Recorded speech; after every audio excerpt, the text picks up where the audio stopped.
अस्मितेपर्यंत तुमचं हे चालतं, त्याच्यानंतर तुमचं पूर्णपणे थांबलं की तुम्ही पुढे जात असता आणि अस्मिता ओलांडून जात असता. आणि या दोन्ही प्रकारात आपण तेही बघितलं की ह्या एकच ईश्वर संकल्पनेमध्ये त्यांनी ही जी सगळी सूत्र गोवलेली आहेत, सगळी सूत्र ही ज्ञान आणि भक्ती या दोघांना घेऊन जातात. की तत्प्रतिषेधार्थम एकतत्व अभ्यासा हा नंतरचा भाग झाला. हा कोणासाठी झाला हा वेगळा आहे की जे आपण आज घेणार आहोत सूत्र, किंवा त्याच्या आधीची 2 सूत्र आणि नंतर हे सूत्र घेणार आहोत. परंतु त्याच्या आधी ज्यांनी ईश्वराला मानलेलं आहे किंवा हे ईश्वर विशेष पुरुष ज्याला आपण म्हणतो, ते विशेष पुरुषाची संकल्पना ज्यांनी ऍक्सेप्ट केलेली आहे, त्या माणसाला म्हणून एक दुसरा त्यांनी मार्ग सांगितला पतंजली मुनींनी की बाबा ईश्वर प्रणिधान करा. आणि कशा पद्धतीने करा तर त्याची साधना काय आहे तर त्याचा ओंकार जप करा. तसे वाचका प्रणवा म्हणून त्याचा मग जप कसा करायचा वगैरे ते सगळं आपण उहापोह केलेलं आहे. जवळजवळ 3 लेक्चर्स आपण 2.5 लेक्चर्स आपण केवळ या ईश्वर संकल्पनेवरच घेतलेली आहे. आणि अशा पद्धतीने केल्यानंतर तुम्हाला काय होतं तर स्वतः प्रत्येक चेतना अधिगमाहा अंतराय अभावाश्च, की या सगळ्या याचा उपयोग काय होतो तर आपली तो जो पुरुष प्रिन्सिपल आहे त्या पुरुष प्रिन्सिपल जे आहे, पुरुष तत्वाचं आपल्याला ज्ञान होत असतं. पुरुष तत्वाचं ज्ञान होतं म्हणजे काय होतं तर ते ज्ञान त्या चित्तालाच होत असतं. कळलं की नाही? चित्ताला आत्तापर्यंत कळत असतं की मी देह आहे, मी मन आहे, मी बुद्धी आहे, मी अहंकार आहे. आता त्याला जे ज्ञान झालेलं आहे ते सर्वात वरचं ज्ञान झालेलं आहे की हे जे काही मी करतोय हे सगळं जे आहे हे सगळं त्या पुरुषाच्या पुण्याईने आहे. कारण ते पुरुष तत्व जे आहे it is the principle of consciousness. आणि मी जड आहे, माझ्याकडे हे चैतन्य नाहीये, तर हे जे ऍक्वायर्ड चैतन्य आहे, ऍक्वायर्ड कॉन्शियसनेस आहे, हे ज्ञान त्याला होत असतं. आणि हे फक्त ज्ञान झाल्यानंतर आता पुढे कसं जायचं, आता ज्ञान ह्याच्यापेक्षा पुढचं ज्ञान काहीच नाहीये या जगामध्ये. या जगातलं सर्वात हायएस्ट डिस्क्रिमिनेटिव्ह नॉलेज ज्याला आपण म्हणतो ते कुठलं असेल तर विवेक ख्याती आहे. की हा विवेक त्याला होतो की मी आणि पुरुष वेगळे आहोत. अजूनही संयोग आहे, पुरुष प्रकृती संयोग हा संयोग जो आहे हा संयोग आहे अजूनही तिथे. फक्त एवढंच आहे त्या संयोगामुळे त्याला ज्ञान झालेलं आहे की मी वेगळा आहे. पण अजूनही मी वेगळा आहे हे समजण्यासाठी मी असला पाहिजे. कळलं की नाही? त्यामुळे हा मी आहेच. जसं म्हणतात की मग आता याच्या पुढची पायरी काय, आणि म्हणून हे ज्ञान होण्यासाठी म्हणून ओंकार जप सांगितलेला आहे. तज्जपा तदर्थ भावना, त्याचा आपण उहापोह भरपूर केलेला आहे की तज्जपा त्याचा जप करायचा आहे. आणि तदर्थ भावनम त्याच्यात होऊन त्याच्याशी एकरूप व्हायला पाहिजे. त्या कंपन्या आहेत त्या कंपनांशी एकरूप होणं. कारण ते it is mere a sound, it has no other meaning. आणि त्या कंपनांशी एकरूप झालं की तदर्थ त्याचा जो इसेन्स आहे तो कळणार आहे तुम्हाला. आणि तो इसेन्स हाच आहे की हे जे चित्तामध्ये जे काही मला असं वाटत होतं की हे चैतन्य हे माझं नसून पुरुषाचं आहे चैतन्य, हे हायएस्ट डिस्क्रिमिनेटिव्ह नॉलेज तुम्हाला मिळतं. याच्या पुढची जी पायरी आहे, याच्या पुढची पायरी म्हणजे ईश्वर प्रणिधान. की आता मात्र याच्या पुढे कर्तृत्व माझं संपलेलं आहे, पुरुषार्थ माझा संपलेला आहे. आता पुरुषार्थ संपला, इथपर्यंत पुरुषार्थाने मी तिथपर्यंत आलेलो आहे. परंतु आता तुम्हाला मात्र पूर्णपणे सरेंडर व्हायचं. आणि सरेंडर म्हणजे कसं व्हायचं, आता अनन्य भक्तीने सरेंडर होऊ शकतं. दुसरा कुठचाही उपाय नाही. इथे तुम्हाला कुठेतरी भक्तिभाव निर्माणच करावा लागतो. कितीही तुम्ही तार्किक असलात, कितीही तुम्ही लॉजिकल असलात, कितीही फिलॉसॉफिकल असलात, तरी देखील कुठेतरी तुम्हाला शरणागत होणं जरुरीचं आहे. आणि त्याच्यासाठीच हे ज्ञान झाल्यानंतर आता पुढची पायरी म्हणजे ईश्वर प्रणिधान. याच्याशिवाय दुसरं काहीही नाहीये. कशा पद्धतीने ईश्वर प्रणिधान करायचं तर संपूर्ण अनन्य भक्तीने शरण जायचं त्याला. माऊलींनी फार सुंदर सांगितलं, तया अहं वाचा चित्त अंग देवोनिया शरण रिघ महोदधिका गांग रिघाले. म्हणजे माझी जीजी म्हणून अस्तित्व आहे, अहं वाचा चित्त हे सगळीच्या सगळी अर्पण करायची. माझं अस्तित्वच कुठे राहता नाही कामा. संत वाङ्मयाच्या दृष्टीने विचार केला तर ईश्वर प्रणिधानाला खूप महत्व आहे, भक्तीला खूप महत्व आहे. अनन्य भक्ती ज्याला म्हणतात की अनन्य भक्ती म्हणजे काय, अन्य दुसरं नाहीच, एकच एक तत्व ठासून या चराचरात भरलेलं आहे. माझं जी काही अस्तित्व आहे, माझं शरीर, माझं मन, माझं बुद्धी, माझा अहंकार, ह्या सगळ्यात सुद्धा तोच ठासून भरलेला आहे. मी नाहीच आहे याचा मालक, अशी जाणीव ठेवून त्याला शरण जाणं म्हणजे अनन्य भक्ती करणं आहे. अनन्य भक्तीचा अर्थच आहे की ही सतत जाणीव असली पाहिजे की मी याचा कुठलाच मालक नाहीये. तर या चराचरामध्ये ठासून भरलेलं जे तत्व आहे त्या तत्वाचाच मी झालेला आहे, माझं अस्तित्व काही नाहीये. ही जाणीव ठेवून जेव्हा माणूस शरणागत होत असतो त्याच्या ईश्वराला, त्या परमात्म्याला, तेव्हा ती अनन्य भक्ती निर्माण होत असते. आणि म्हणून अशा पद्धतीने जेव्हा आपण भक्ती करतो त्यावेळेला मी पण निघून जातो. तिथपर्यंत मी पण निघून नाही जात. मी पण निघून जर जायचं असेल तर फक्त आणि फक्त अनन्य भक्तीशिवाय पर्याय नाहीये. हेच पतंजलींना सूचित करायचं की ज्ञान मिळालं तुम्हाला, ज्ञान मिळाल्यानंतर त्या ज्ञानाच्या अहंकार, आणि हे ज्ञान मिळताना तुम्हाला अनंत सिद्धी प्राप्त होणार आहे. आणि म्हणून भक्तीच्या पायऱ्यांमध्ये सुद्धा भक्ताला पण सिद्धी प्राप्त झालेल्याच असतात, आपण बघतो. परंतु भक्तामध्ये एक प्रकारचा शरणागतीचा भाव पहिलेपासूनच निर्माण झालेला असतो. त्याने जो मार्ग अनुसरलाय ना भक्तीचा, या भक्तीच्या मार्गामध्ये पहिलेपासूनच त्याला शरणागतीची सवय झालेली आहे. तशी ज्ञान आणि ध्यान ह्याच्यामध्ये ती नाहीये, हे लक्षात घ्या तुम्ही. आणि म्हणून नारद भक्ती सूत्रात सुद्धा जर तुम्ही बघितलं तर नारदांनी हेच सांगितलेलं आहे की भक्ती हीच वाटचाल आहे आणि भक्ती हेच साध्य आहे. मुक्कामही तोच आणि प्रवासही तोच आहे. आणि दोन्हीमध्ये गंमत आहे, म्हणजे दोन्हीमध्ये मजा आहे. इथे तसं होत नाहीये. ज्ञान मार्गामध्ये किंवा पतंजल योग मार्गामध्ये तुम्हाला तत्वज्ञानाच्या अनुषंगाने, तर्काच्या अनुषंगाने आणि त्या दृष्टीने पावलं पुढे पुढे टाकत प्रयत्नाने, स्वकर्तृत्वाने पुढे जायचं आहे. स्वकर्तृत्वाने गेल्यावर जेव्हा तुम्हाला ज्ञान होईल त्यावेळेला भक्ती निर्माण होणार आहे. कारण तेव्हा तुम्हाला खरं ज्ञान होणार आहे की अरे हे सगळं खोल आहे. आतापर्यंत मी ज्याच्या ज्याचा म्हणून अहंकार घेत होतो हे कोणीच मी नाहीये, माझ्यात ते चैतन्यच नाहीये, ते चैतन्य दुसऱ्याच आहे. हे ज्ञान जेव्हा होतं तेव्हा भक्ती उत्पन्न होते. याने मग मी कसली बिढाळ मारतो. त्यामुळे ती ज्ञानोत्तर भक्ती असते. आणि श्रीकृष्णांनी सांगितल्याप्रमाणे की ज्ञानोत्तर भक्त हा त्याला जास्त प्रिय आहे. कारण ज्ञानानंतर आलेली जी भक्ती आहे ना ती डोळस भक्ती आहे, आंधळी भक्ती नाही आहे.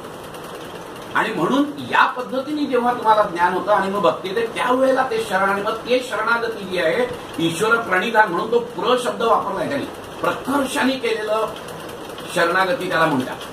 ही प्रकर्ष किती प्रकर्षाने करावी तर माझं अस्तित्वच राहत नाही पाहिजे. तया अहमवाचा चित्त अंग देवनिया शरण रिघ मोहदधिका गांग रिघाले जैसे. गंगा एकदा समुद्राला जाऊन मिळाल्यानंतर परत गंगा नाही बाहेर काढता येते. ती गंगेचं अस्तित्वच संपलेलं आहे, तीच समुद्र बनते. फार सुंदर अजून माऊलींनी एक सुंदर दृष्टांत दिलाय मिठात, फार छान दृष्टांत आहे.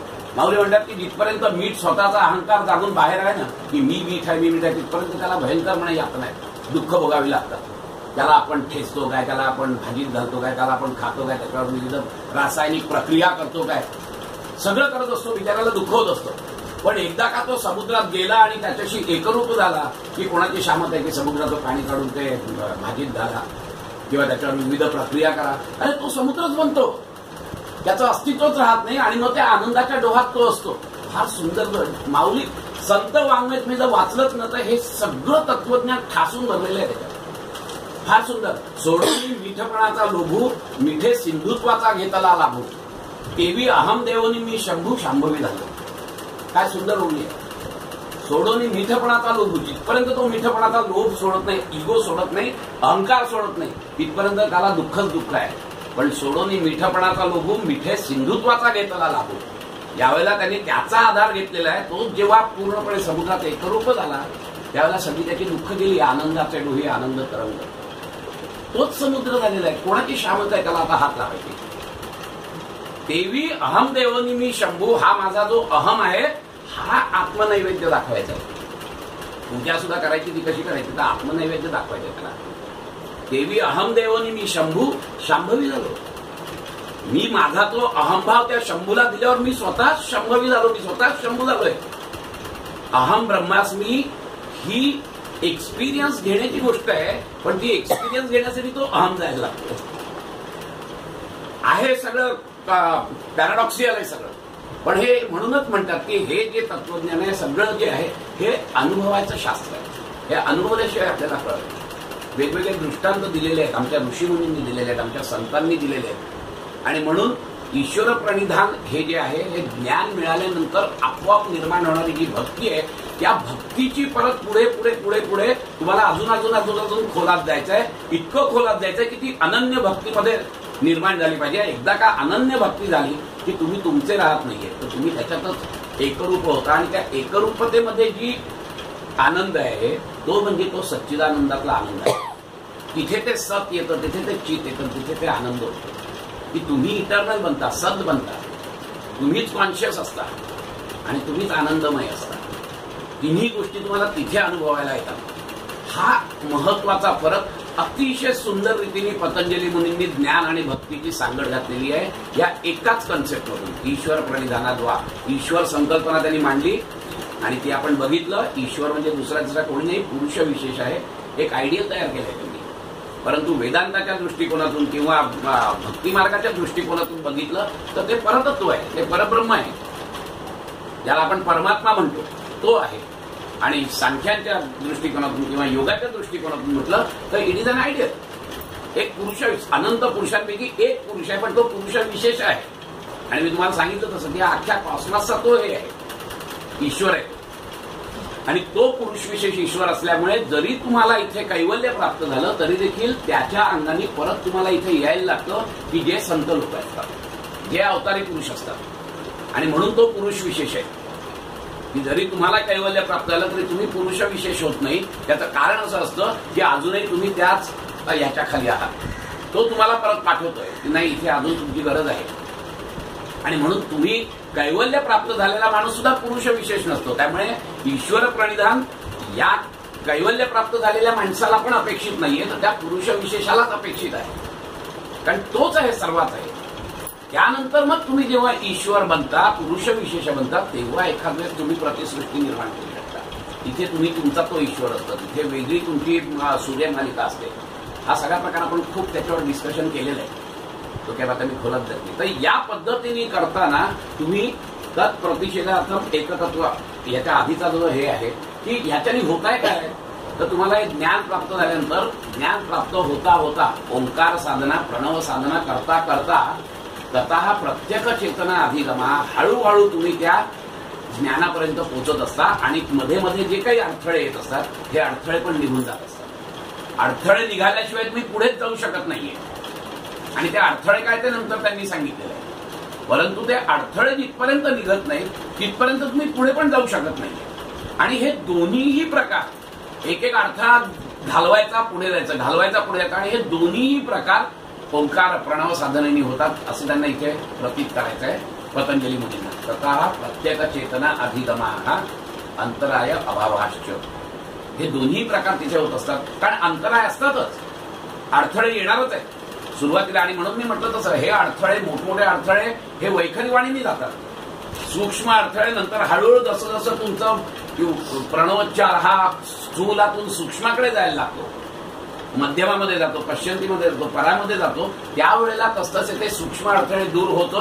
अजून अजून सूक्ष्माचं नॉलेज तुम्हाला होत असतं, ज्ञान होत असतं. आणि सर्वात शेवट सूक्ष्म काय आहे तर पुरुष प्रकृती संयोग हा जो आहे हा तिथे प्रत्यक्ष अनुभवायला येतो की हे दोन वेगळे आहेत. पुरुष तत्व वेगळं आहे आणि प्रकृती तत्व वेगळं आहे. प्रकृती तत्व जड आहे आणि पुरुष तत्व चैतन्यमय आहे. एक प्रिन्सिपल ऑफ कॉन्शियसनेस आहे, प्रिन्सिपल ऑफ मॅटर आहे. आणि ह्याचं ज्ञान जेव्हा होतं त्यावेळेला अहंकार आपणहून गळून पडतो. अहंकार आपणहून गळून पडला की आपणहूनच भक्ती उत्पन्न होते. आणि ही भक्ती शरणागतीतलाच कारणीभूत असते. आपणहून माणूस शरण जातो, हे काही माझ्या याच्यातलं काम नाहीये बाबा रे, हे पुढचं तूच आहे, तू आता सांभाळ, माझं कर्तृत्व संपलं. ही कर्तृत्व आणि भोक्तृत्व भावना जिथपर्यंत आपल्यात आहे तिथपर्यंत आम्ही त्याला पकडून धरतो. तो सोडणं खूप महत्वाचं असतं. आम्ही सोडत नाही, हा सर्वात मोठा प्रॉब्लेम आहे. संसारामध्ये सुद्धा आपण काही सोडत नाही. हा संसाराला आपण धरलाय, संसाराने आपल्याला धरलेलंच नाही. तो शुकनलिका न्याय माहिती आहे सगळ्यांना. तो पोपट असतो, डाळिंबाच्या पानावर त्याला ती गोल नळी घातलेली असते त्याची पारदेने, आणि जसा तो पोपट बसतो हे खायला, ते गरकन फिरते खाली, तो पकडून ठेवतो त्याला. तो पारधी येतोय, तो बघतोय पारधी येतोय, मला पकडणार आहे, हा सोडत नाही. मी कसा सोडू म्हणून मी अडकून बसलो. अरे तू कुठे अडकलेला आहेस, तू पकडलायस नळीला ना, तू सोड ना, पंख आहेत तुझ्याकडे, उडून जा. होत नाही, भ्रम आहे त्याचा. तसा आमचा भ्रम आहे की मी केलो, मी आहे, ते आहे, हा सगळा भ्रम आहे आपला. हा भ्रम घालवायचा असेल तर ज्ञान व्हायला पाहिजे. आणि ते जर ज्ञान झालं तर भक्ती निर्माण होते, तर शरणागती निर्माण होते. शुकनलिका नाही त्यासाठीच आहे. काय पण संसाराला आम्ही नाही आम्ही धरलाय, संसाराने काही पडलेली नाहीये. तुम्ही जन्माला नाही आलात तरी हे जग चालूच होतं. आपणच आपलं म्हणतो की अरे काय होईल माझ्या संसाराचं, काय काही होणार नाही. आपणच आपला एक अहंकार घेऊन बसलेलो असतो, काय डिंब सुद्धा होत नाही. आपण आपल्या भोवती एक अहंकाराचं वलय तयार करतो, त्याच्यावर आवरण घालतो, सगळं करतो आणि त्याच्यात गुरफटून जातो. आपण आपल्याला धरत असतो, आपण आपल्याला सोडायचं असतं. आणि त्यामुळे संसार धरायचा का सोडायचा, काय म्हणे सगळी इंद्रिय दिलेली आहेत आणि त्या इंद्रियांमुळे सगळे बाहेरचं विश्व आहे, मी काय करू. अरे पण त्याच इंद्रियांनी तुला करायचंय काहीतरी, त्याच इंद्रियाच्या जोरावर तुला परमेश्वराकडे जायचं हे विसरून जातो माणूस. इंद्रिय दिली आहेत म्हणून त्याचा एक्सक्यूज सांगायचा नसतो. तर ती इंद्रिय ह्याच्यासाठीच आहे. हे देह दिलेलं आहे, याला पोसायला पाहिजे, हे पाहिजे. पण पोसायला पाहिजे, पण त्या देहाने तू सेवा पण करू शकतो परमेश्वराची, हे विसरून जातो माणूस. म्हणजे ज्या गोष्टी तुला दिलेल्या आहेत ना त्या देवाच्या प्रणिधानासाठी दिलेल्या आहेत, ईश्वर प्रणिधानासाठी दिलेल्या आहेत. परंतु आम्ही एक्सक्यूज असा देतो की अरे मला डोळे दिले आहेत, मग बाहेरचं दिसतच ना मला, अरे कान दिले आहेत, बाहेरचं ऐकूच येतं ना मला. अरे हे सगळी जी इंद्रिय दिलेली आहेत ना, ही सगळी इंद्रिय तुला ते पण बघण्यासाठी आहे ना, तू त्याचा उपयोग तिथे कर ना. परंतु आम्ही तसं करत नाही, एक्सक्यूज शोधत असतो. त्याप्रमाणे संसारात कोणी अडकवलं आहे तुम्हाला, तुम्हीच तुमचे अडकलेला आहात. मग त्या आसक्तीने अडकलेल्या आहात ना, ती बाहेर काढा आणि ती आसक्ती परमेश्वराकडे लावा. संत लोक हे सांगतात आम्हाला. एवढीच आसक्ती तेच आहे. एकाच चावीने कुलूप लागतं पण त्याच चावीने कुलूप उघडतं पण ना. ज्या आसक्तीने संसारात अडकलाय ती आसक्ती परमेश्वराकडे लावा, तर आपोआप इकडचं सुटून जाईल ना. पण तसं आम्ही करत नाही. असो, तर ईश्वर संकल्पना आपण इथे संपवलेली आहे. खूप त्याच्यावर गोहापोह केलाय आणि मी म्हटलं तसं की 3 लेक्चर्स आपण दिलेली आहे. 5 मिनिटं फक्त कोणाला याच्याबद्दल जर शंका असतील, या संपूर्ण ईश्वर प्रणिधानाद्वापासून ततः प्रत्येक चेतना अधिगमाः अंतराय अभावाश्च इथपर्यंत कोणाला काही जर शंका असतील तर विचारूया, नाही तर आपण पुढे जाऊया. संकल्पना काय आहे, ईश्वर संकल्पना काय, आपण सगळं डिटेलमध्ये घेतलेलं आहे. 3 लेक्चर्स त्याच्यावर घालूया आपण. बरोबर, आपण ज्यावेळी म्हणतो प्रणवाचा जप करायला असतो त्याला विशिष्ट पद्धतीने कसं करायला असतो, प्रणवाचा जप तुम्हाला जे अनुभूती येईल असं काही आहे. प्रणवाचा जप तुमच्या, खरं सांगायचं तर ही कंपनांवर अवलंबून असलेली साधनं आहे, याचा अर्थाशी काही संबंध नाही. आणि मी मागच्या लेक्चरमध्ये सांगितलं तसं की कंपनाची असल्यामुळे तुमचा प्रणव जपामुळे तुम्हाला कुठच्या पद्धतीचे साधारण तत्व एक असं आहे की you have got certain natural frequency of your on body. And if you can pronounce this Omkara in such a way that it will match with your natural frequency of your own body, then the subtle vibrations will create. ही जी vibrations खूप सुखद असतात, खूप blissful असतात आणि त्या याच्यामध्ये चित्ताचा लय सहजपणे होऊ शकतो. आणि म्हणून try to adjust the frequency of your Omkar in such a way that it will match with your natural frequency of the body. जशी एकदा का म्हणजे ही ह्याची आधी वैखरी वाणीची आहे. जसं जसं आज जाता तसं असं तुमचे मानसिक पण व्हायब्रेशन्स आहेत. मनामध्ये असलेले तरंगाला पर्टिक्युलर वेवलेंथ आहे. तुमच्या रागाला आहे, तुमच्या लोभाला आहे, तुमच्या प्रत्येकाला वेवलेंथ आहे. कारण सगळं हे सगळं नादब्रह्म आहे. नादब्रह्म म्हणजे everything is in a mode of frequency. त्या फ्रिक्वेन्सी ऍडजस्ट करून जर का तुमचं होत असेल तर तुम्ही त्याच्यात चटकन एकरूप होता. आणि ते एकरूपता होणं, कारण शेवट असं की रेझोनन्स साधला की अँप्लिट्यूड वाढतो. अँप्लिट्यूड वाढला की त्याचा इफेक्ट जास्त चांगला होतो. आणि you have to adjust your own self. ह्याला वेगळी अशी साधना कोणीही सांगितले, पतंजली मुनींनी सांगितले नाही कशा पद्धतीने करा.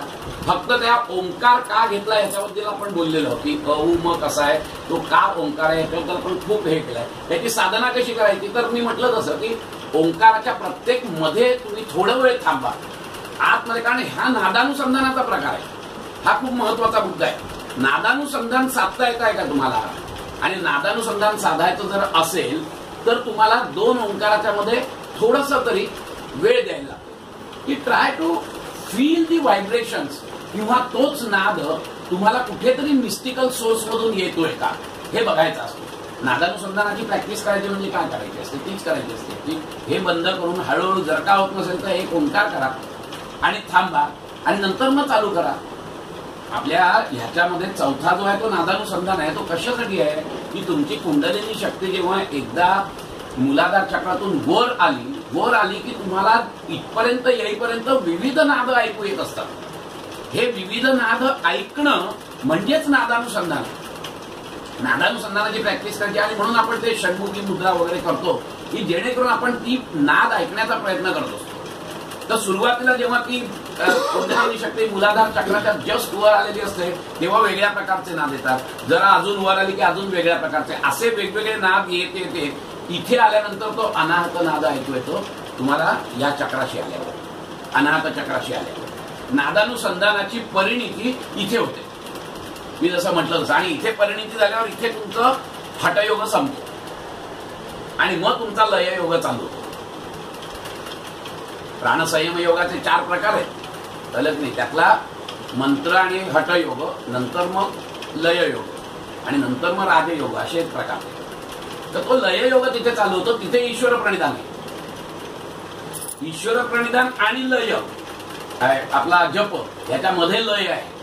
तो लय झाल्यानंतर मग कारण लय होत असतो तेव्हा सुद्धा तुमचं अहंभाव तिथे असतोच, तिथे द्वैत आहेच.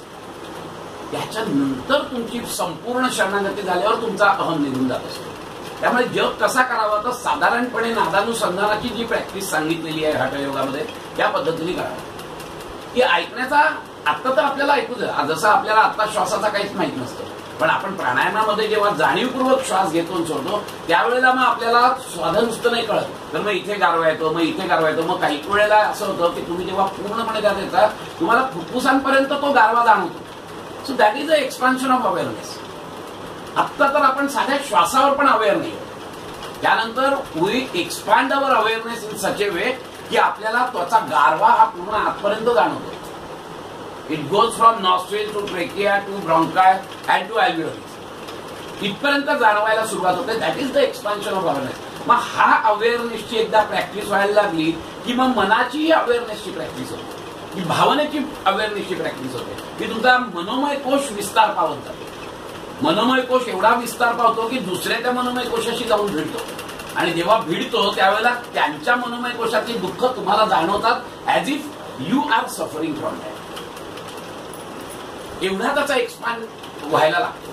आणि संतांचं मी मागे सांगितलेलं होतं की संतांचा मनोमय कोश असा वाटलेला आहे की म्हणून ती करुणा हा शब्द त्यांनी वापरलेला आहे की त्यांच्यात करुणा दया नसते. दयेमध्ये काय असतं की मला काही झालेलं नाहीये, तुला झालेलं आहे आणि मला तुझी दया आली आहे.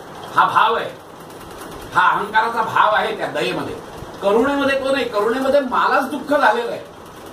कशामुळे मला दुःख झालंय तर समोरच्याच्या दुःखामुळे मला दुःख झालेलं आहे. कारण माझा मनोमय कोश एवढा एक्सपांड झालेला आहे की त्या मनोमय कोशाशी निगडित झालाय. त्यामुळे तिथे जी दुःखाची तरंग शेवट हे सगळे तरंगच आहेत. दुःखाचे तरंग आहेत, याचे फ्रस्ट्रेशनचे तरंग आहेत, सगळं एव्हरीथिंग हे तरंग आहे, वेव्ज आहेत. त्या वेव्ज तिथे निर्माण झाल्या आणि माझा मनोमय कोश तिथे पोचला म्हणून त्या मलाही मिळालेल्या आहेत. आपले न्यूरॉन बघितलेस ना, ते कसे असतात ना, एक एक टोक असतं ते पुढे जात असतं. तशा पद्धतीने हा कोश जेव्हा एकमेकात मिसळतो त्यावेळेला तुम्हाला कळतं की अरे त्याच्या भावना म्हणजे माझ्याच आहेत दुःख ते. आणि मग ती करुणा जागृत होते, ती दया भावना जागृत होते. आणि म्हणून दया आणि करुणेमध्ये फरक आहे. आणि म्हणून ओंकार साधना कशी करावी तर आपल्याला कशी झेपते, आपल्याला कशी भावते त्याप्रमाणे काढायची असते. तुम्हाला भावलं पाहिजे, तुम्हाला झेपलं पाहिजे, तुम्हाला कळलं पाहिजे आणि त्याच्यातून तुमच्यामध्ये बदल व्हायला पाहिजे. हा खूप महत्वाचा फरक आहे. त्या पद्धतीने करा. फक्त एवढंच आहे की नादानुसंधानाच्याच अंगाने करा तर माझ्या मताने फायदा होईल त्याचा. हा प्रत्येकाचा it is a subjective matter, पण प्रत्येकाचा अनुभव तो माझा अनुभव म्हणून मी सांगितला की आणि तुम्हाला ऐकू येतं नादाने, चांगले ऐकू येतात, व्यवस्थित ऐकू येतात. फक्त त्याची प्रॅक्टिस करायला पाहिजे. तस्य वाचका प्रणव असं म्हटलेलं आहे, तसं वाचका ओंकार असं म्हटलेलं नाहीये. त्यामध्ये काही फरक आहे का? काय एकच दोन याचे रेफरन्स कुठे आहे? मूळ रेफरन्स की प्रणव म्हणजे याच्यामध्ये रेफरन्स आहे काय बरं. प्रणव हा शब्द जो आहे ना, हा प्रणव शब्द आणि ओंकार शब्द हा एकच असल्याचा जो दाखला आहे ना, तो काय हे आपटे आहेत ना, डॉक्टर आपटे त्यांच्या पुस्तकात आहे. मी तू सांगेन मी तुम्हाला. त्याचा स्पष्ट उच्चार आहे, म्हणजे उल्लेख आहे की प्रणव म्हणजे ओंकार काय, ते आपट्यांच्या पुस्तकामध्ये आहे. प्रश्न असं पडतो की पतंजलीचे शब्द जे आहेत ते अगदी खूप योजून असे असतात. अगदी अगदी खरी गोष्ट. ओंकार न म्हणता प्रणव का म्हटलेला असावा असं एक मनात चमक आहे त्याची. नाही, प्रणवाचा त्यांनी तो फक्त शब्दाची फोड करण्यासाठी म्हणून प्रणव सांगितलेला आहे. प्र अधिक नु हा शब्द आहे तो. कळलं की प्रणव याचा अर्थ असा आहे की आराधना कोणाची करायची आहे, तीव्रतेने आराधना कोणाची करायची असते, तर तीव्रतेने आराधना फक्त आणि फक्त त्या परमात्म्याचीच करायची असते. पण परमात्मा तर अव्यक्त आहे, निर्गुण आहे, निराकार आहे, मग कशी करणार त्याची? तर म्हणून त्याला हे काय तर ते ओंकाराचं रूप दिलेलं आहे. पण बेसिकली प्रणव जेव्हा आपण म्हणतो त्यावेळेला त्या परमात्म्याशीच त्याचा उल्लेख किंवा अंगुली निर्देश असतो. पण तो निर्गुण निराकार असल्यामुळे त्याचं सगुण साकार रूप काय असेल तर ओंकार आहे. आणि म्हणून तो प्रणव शब्द आणि ओंकार शब्द हे सिनोनिमस ठेवलेले आहेत. त्याचा उल्लेख आहे, तो मी पुढच्या वेळेला सांगतो. क्लिअर कट उल्लेख आहे की प्रणव आणि ओंकार एकच आहेत. ओंकार शब्द का नाही वापरलेला, त्यांनी प्रणवालाच ओंकार आहे असं गृहीत धरूनच केलेलं आहे सगळं. म्हणजे काही गोष्टी गृहीतच धरल्या आहेत. जसं हठयोग त्या वेळेला चालूच असणार, प्रचलित असणार आहे गृहीत धरूनच त्यांनी राजयोग लिहिलेला आहे. पण याचा अर्थ त्यांनी हठयोग करू नका असं नाही सांगितलेलं आहे. किंवा तिथे प्रिपरेटरी हे आणि हठयोगाने पण मान्य केलेलं आहे की इट इज फॉर द राजयोग. त्यामुळे हे त्यावेळेला समाजामध्ये प्रचलितच असणार आहेत सगळे प्रकार. हठयोगही प्रचलित असणार आणि म्हणून तर आसनांविषयी किंवा याच्याविषयी पतंजली मुनींनी काही सांगितलेलं नाहीये. फक्त त्यांनी ध्यानाच्या वेळेला काय आसन असावं हे सांगितलेलं आहे, बाकी काही नाही सांगितलेलं. आसनच शब्द वापरलाय, पण त्यांची जी बैठक स्थितीतली आसनं आहेत ही फक्त त्या धारणाध्यान समाधीला जी काही अपेक्षित आहेत ना तेवढीच सांगितलेली आहे. बाकीची जी आहे ही सगळी आसनं मी म्हटलं जसं की हठयोगाची सुरुवात ही कुंडलिनीपासूनच होते आणि अनाहत नाद आल्यानंतर तिथे थांबते. राजयोगाची सुरुवात तुमच्या विशुद्धीपासून सुरू होते, कारण मग धारणा ध्यान समाधीनीच तुम्हाला पुढे जायचं आहे आणि त्याच्यातच तुम्हाला ज्ञान होणार आहे. आणि म्हणून तर ईश्वराला जे मानत नाहीयेत, ईश्वर संकल्पनेला जे मानत नाहीयेत, त्यांना अष्टांग योग आहेच. दोन वेगळे प्रवाह दिलेले आहेत त्यांनी. एक ईश्वर प्रणिधान दिलाय आणि एक अष्टांग योग दिलेला आहे. आणि म्हणून तो वा शब्द घातलेला आहे. परंतु त्या वाचाही मी अर्थ सांगितलेला आहे की वा किंवा आणि अशा दोन्ही अर्थांनी होतो. कारण ईश्वर प्रणिधानाशिवाय जाऊ शकत नाही पुढे. आणि म्हणून तर त्यांनी क्रियायोगात पण ईश्वर प्रणिधान टाकलाय, अष्टांग योगाच्या नियमात पण ईश्वर प्रणिधान टाकलेलं आहे. ईश्वर प्रणिधानाचा उपयोग आहे तो त्यांनी मान्यच केलेला आहे. परंतु ज्यांना अजिबात मान्य नाहीये ना ते अष्टांग योगाने पुढे जाऊ शकतात, पण कुठेतरी एक ठिकाणी त्यांना ईश्वर प्रणिधानाची साथ घ्यायलाच लागते. अष्टांग योगाच्या याच्यात सुद्धा किती आहे तर 8 अंग आहेत. त्या 8 अंगातली ही 10 यमनियम, त्या 10 यमनियमातला एक नियम हा ईश्वर प्रणिधान आहे. पण तो आहेच, तो सुटलेला नाही, कारण तो अहंकार घेऊन तुम्ही पुढेच नाही जाऊ शकत. त्यामुळे ईश्वर प्रणिधान घातलेला पाहिजे. तुम्ही म्हणजे उल्लेख केलात की ईश्वर सगळ्या जगाचं नियंत्रण करतो असं इंटरप्रिटेशन म्हणजे बहुतेक इंटरप्रिटेशन असं नाहीये की ईश्वरमय आहे तो सगळ्याचं नियंत्रण करतो असं नाहीये. येऊन तुम्ही असा शुद्ध अर्थ घेतला तर असं त्याचं निघतं की असं काही गरज नाही की ईश्वर हा सगळ्यांचं नियंत्रण करतो किंवा संत म्हणून तुम्हाला पद बोलतो असं काहीच. दोन गोष्टी सांगतो तुम्हाला. त्याचं इंटरप्रिटेशन आपण दोन प्रकारे केलेलं होतं. एक असं केलेलं होतं की ईश्वर हा पुरुष विशेष आहे, त्यामुळे तो क्रिएटर नाही, तो सस्टेनर नाही, तो डिस्ट्रॉयर नाही, कोणीही नाही येतो. कारण बेसिकली सांख्यांनी मानलेलाच नाहीये ईश्वर. आणि पतंजली मुनींनी सुद्धा सांख्यांचं पूर्ण तत्वज्ञान घेतलेलंच आहे. त्यामुळे सांख्यांच्याच तत्वज्ञानाप्रमाणे सृष्टी निर्मिती ही प्रकृतीचीच केलेली आहे हे त्यांनी मान्यच केलेलं आहे. आणि म्हणून त्यांनी तो पुरुष विशेष, आपण ईश्वर प्रणिधानाचं जेव्हा म्हणजे ईश्वरावर मी बोललो ना त्यावेळेला हे सगळं सांगितलेलं होतं की याच्यामध्ये पुरुष विशेष असा घेतला की तिचा आयडियल तो नाहीच आहे असा कुठला. पण वेदांताच्या दृष्टीने जर विचार केला तर हे सगळं येतं. आपण 2 भाग केले, त्यातलं एक अख्खं लेक्चर सांख्य तत्वज्ञानावर आधारित जो ईश्वर आहे त्या ईश्वरासंबंधी आपण केलेलं होतं की इट इज अन आयडियल, तो दुसरा तिसरा काही नाहीये. आणि मग तो आयडियल आहे, परंतु मग साधना कशी करणार म्हणून मग तो प्रणव त्यांनी टाकलेला आहे. कळलं नाही, कारण साधना तर करायला पाहिजे, कारण इट इज अ प्रॅक्टिकल आहे. त्यामुळे तो कुठल्याही प्रकारे सृष्टी करता नाहीये, सृष्टीकर्ता हा फक्त आणि फक्त प्रकृतीच आहे. पुरुषाच्या सान्निध्यातच ती करू शकते. It has got the potential to evolve. फक्त असं आहे की ती इव्हॉल्व होते only because there is a nearness of purush, otherwise ना. त्यामुळे हे सांख्यांचे प्रिन्सिपल यांनी मान्यच केलेलं आहे. त्यामुळे सांख्यांच्या दृष्टिकोनातून ईश्वर प्रणिधान याच्यावर आपण भरपूर चर्चा केली. वेदांताच्या दृष्टिकोनातून ईश्वर प्रणिधान याच्यावर करताना मी संत वाङ्मय सांगितलं.